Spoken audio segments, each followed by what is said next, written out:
Oftentimes, our lives can feel very mundane, and you can often feel like you're being steered by very ordinary things, and it's difficult to see where God sort of fits into that picture.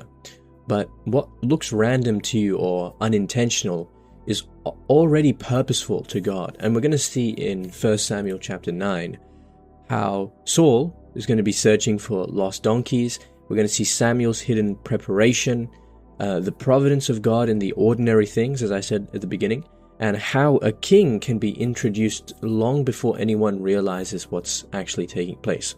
And I'll give you one immediate action to help you trust God in the actions and details you cannot yet decipher. In this episode of Biblical Unlocks, this show is designed to help build your habit of reading the Bible, understanding the Bible, and applying it in your daily life. If you enjoy episodes like this, please consider following and rating the show. It's free, it helps me out a lot, and you can always change your mind later. Now, let's get a little bit of context into the chapter.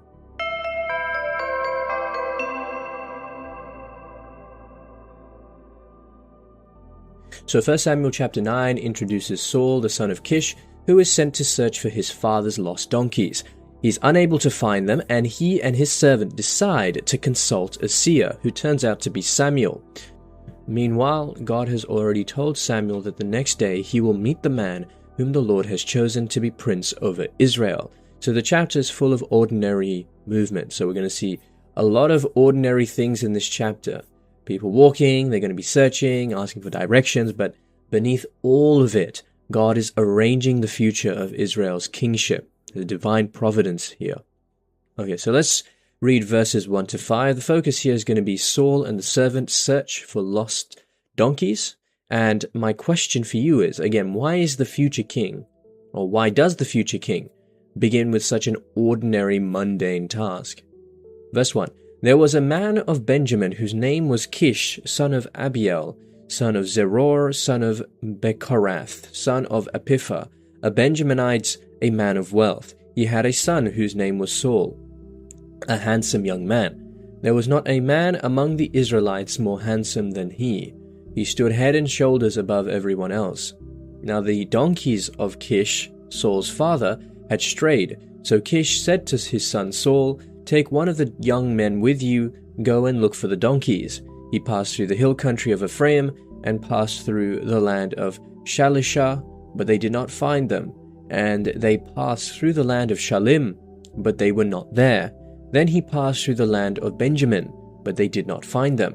When they came to the land of Zuph, Saul said to the young man who was with him, "Let us turn back, or my father will stop worrying about the donkeys and worry about us." Okay, so Biblical Unlock number 1. The future king starts with lost donkeys because, again, God works through what seems small, what is unglamorous. And it's interesting because Saul is not actually seeking a throne. He is just trying to find some animals at the beginning of the chapter. So the chapter is making a very important point. Leadership, God's providence, God's choice often enters life through ordinary means, ordinary responsibility. And Saul's failure, he didn't find the donkeys, is the path to his calling. So again, ordinary events, we can only see divine providence after or later when ordinary events actually reveals their divine purpose. The search is also quite frustrating because God's guidance comes hidden inside what is inconvenient to humans. So we are unable to see right now what's going on, how God is orchestrating our lives, but only afterwards. There's a very important quote by Soren Kierkegaard who said, "Life can only be understood backwards but must be lived forwards." So we'll only be able to see after the fact. Okay, let's read verses 6 to 14. The focus here is going to be the search leading them towards Samuel. And my question to you is, why does the servant's practical advice become part of God's plan? Verse 6, "But he said to him, 'There is a man of God in this town. He is a man held in honor. Whatever he says always comes true. Let us go there now. Perhaps he will tell us about the journey on which we have set out.' Then Paul replied to the young man, 'But if we go, what can we bring the man? For the bread in our sacks is gone, and there is no present to bring to the man of God. What have we?' The young man answered Saul again, 'Here, I have with me a quarter shekel of silver. I will give it to the man of God to tell us our way.' Formerly in Israel, anyone who went to inquire of God would say, 'Come, let us go to the seer.' For the one who is now called a prophet was formerly called a seer. Saul said to the young man, 'Good, come, let us go.' So they went to the town where the man of God was. As they went up the hill to the town, they met some young women coming out to draw water and said to them, 'Is the seer here?' They answered, 'Yes, there he is, just ahead of you. Hurry, he has come just now to the town because the people have a sacrifice today at the shrine. As soon as you enter the town, you will meet him before he goes up to the shrine to eat, for the people will not eat until he comes, since he must bless the sacrifice. Afterward those eat who are invited. Now go up, for you will meet him immediately.' So they went up to the town. As they were entering the town, they saw Samuel coming out toward them on his way up to the shrine." Okay, so the servant suggests, go to the seer, or the prophet in this case, who is Samuel, because, why does he even ask that? The reason is because he is the one who notices that they're actually near Samuel's town, and this detail that he notices is going to be the entire fulcrum or hinge of the chapter, because, again, God is advancing his plan through the common sense of ordinary people. They also are worried that they have no gift to bring them, right? Because they understand visiting a man of God should involve honor, they should be grateful, they should not be entitled. So it's a humble instinct. They don't want to come empty-handed, and even though they are poor, they want to approach the man of God with respect. Obviously, it's not a mandatory thing, but they want to show some humility throughout this entire ordeal. Okay, let's read verses 15 to 21. The focus here is going to be God telling Samuel to expect Saul and Samuel meeting. And my question to you is, why does Samuel speak with such unexpected honor to Saul? Verse 15. Now the day before Saul came, the Lord had revealed to Samuel, "Tomorrow about this time I will send to you a man from the land of Benjamin, and you shall anoint him to be ruler over my people Israel. He shall save my people from the hand of the Philistines, for I have seen the suffering of my people, because their outcry has come to me." When Samuel saw Saul, the Lord told him, "Here is the man of whom I spoke to you. He it is who shall rule over my people." Then Saul approached Samuel inside the gate and said, "Tell me, please, where is the house of the seer?" Samuel answered Saul, "I am the seer. Go up before me to the shrine, for today you shall eat with me, and in the morning I will let you go and will tell you all that is on your mind. As for your donkeys that were lost 3 days ago, give no further thought to them, for they have been found. And on whom is all Israel's desire fixed, if not on you and all your ancestral house?" Saul answered, "I am only a Benjaminite, from the least of the tribes of Israel, and my family is the humblest of all the families of the tribe of Benjamin. Why then have you spoken to me in this way?"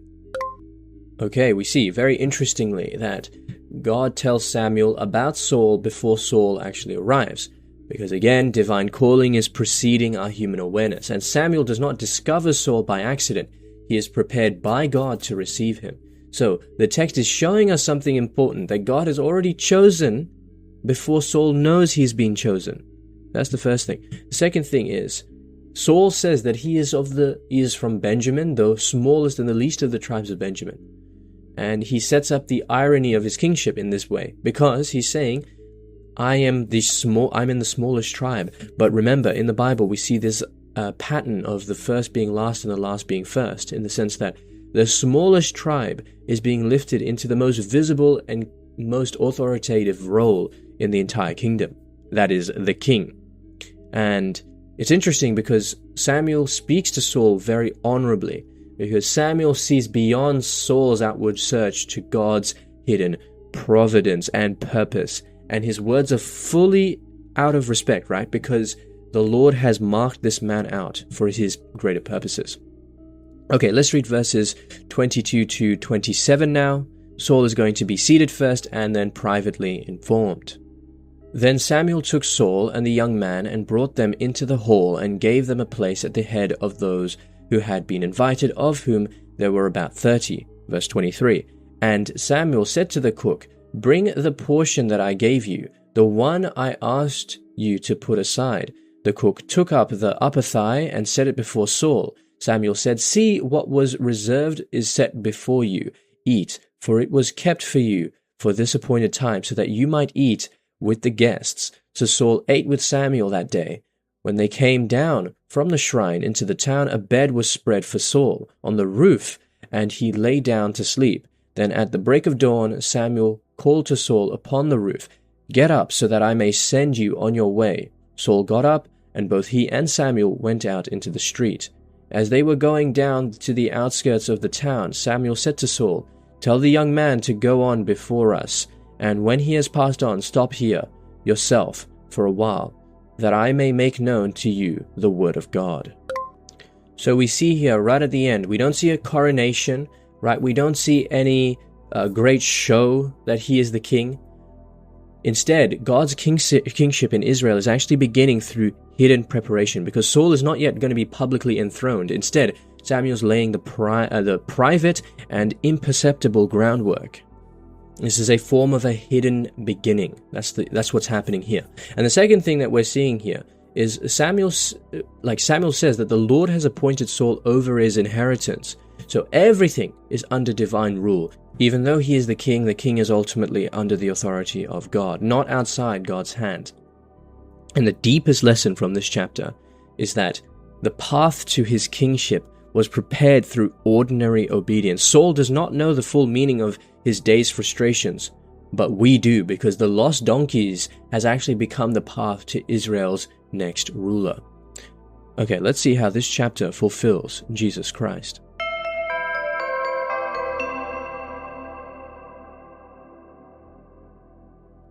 So 1 Samuel chapter 9 shows God arranging the future through some lost donkeys, the advice of his servant, and a prophet's hidden preparation. And we see this pattern deepening in Jesus Christ, because he is the king whose coming is prepared before the world realizes its need, and whose path unfolds through ordinary events. Saul is found in the middle of a search. Christ is the one who comes to seek and save what was lost. And that is the chapter's hidden providence, in that it points forward to the king who has been prophesied and who is not an accidental misstep in history. As we read in Luke chapter 12, verse 7, "Indeed, the very hairs of your head are all numbered. Don't be afraid. You are worth more than many sparrows." The idea here is that we are preoccupied with everyday details, like finding lost donkeys, just as Saul was. But behind the scenes, God is controlling every step of his journey to place him exactly where he needs to be.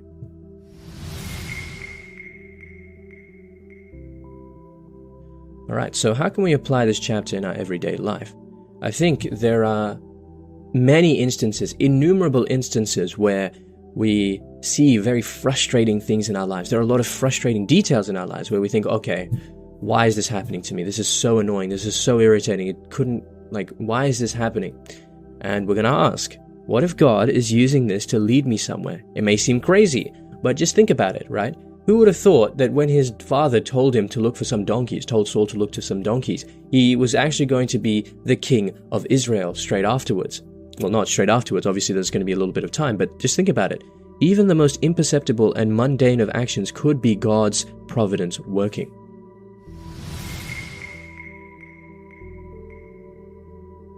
Alright, so that's it for this episode of Biblical Unlocks. We learned that Saul's search for lost donkeys becomes the path to kingship, that the servant actually gives him practical wisdom, and that is a part of God's providence. Samuel is prepared in advance to receive the one God is sending. Saul is honored before he's actually publicly crowned, because there's some hidden preparation going on scenes. And the chapter itself teaches that ordinary frustrations can carry divine purposes. So next time we're going to move from Saul's search to Samuel's anointing in 1 Samuel chapter 10. We're going to unpack the oil, the signs, and what happens when the reluctant king is called into public expectation. You don't want to miss it. So that's it for this episode of Biblical Unlocks. If you enjoyed this episode, please feel free to rate the show and follow. It's free, it helps me out a lot, and you can always change your mind later. Otherwise, just have a blessed day. And remember, if you're not in your word, you're in your feelings. Godspeed.